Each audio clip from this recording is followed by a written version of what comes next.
ในเวลานั้นพระเยซูเจ้าทรงกล่าวความเปรียบเทียบนี่ว่า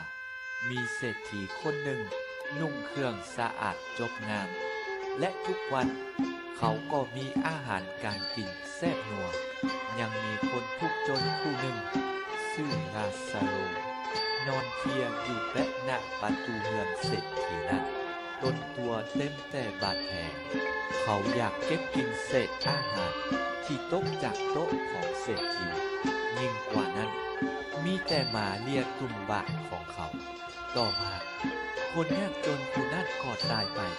และฝูงเทวดาได้ยกเอาไปอยู่ในวงตักของอาบราฮัมเศรษฐีนั้นก็ตายด้วยและเขาเอาไปฝังไว้ขณะที่จมอยู่ในความทรมานในแดนมรณาเศรษฐีแงนหน้าขึ้นก็เลี้ยวเห็นอาบราฮัมแต่ไกล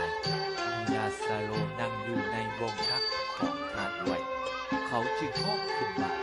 พ่ออาบราฮัมเอ๋ยสงสารลูกแต่ทอดและโปรดให้ลาซาโรเอาปลายนิ้วมือจุบน้ำมาหยอดใส่ลิ้นลูกให้เย็นจักหน่อยแดงย้อนว่าลูกถูกทรมานในไฟนี้อาบราฮัมตอบเขาว่าลูกเอ๋ยจงระลึกว่าเวลายังมีชีวิตอยู่เจ้ามีความสนุกสบายหลายส่วนลาซาโรมีแต่ความยากลำบากบัดนี้ลาซาโรอยู่นี่ได้รับความทุเลาบรรเทาส่วนเจ้าก็ถูกทรมานนอกนั้นระหว่างพวกเรากับเจ้าก็มีเหวใหญ่เหวหนึ่งขั้นอยู่โดนว่าผู้ที่อยากออกจากบ่อนี้ไปหาเจ้าก็สามารถผ่านไปได้และจากที่เจ้าอยู่ก็บ่มีใครผ่านมาถึงพวกเราได้ด้วยเศรษฐีเว้าต่อไปว่าลูกขอไว้วอนทอดยาพ่อเอ๋ย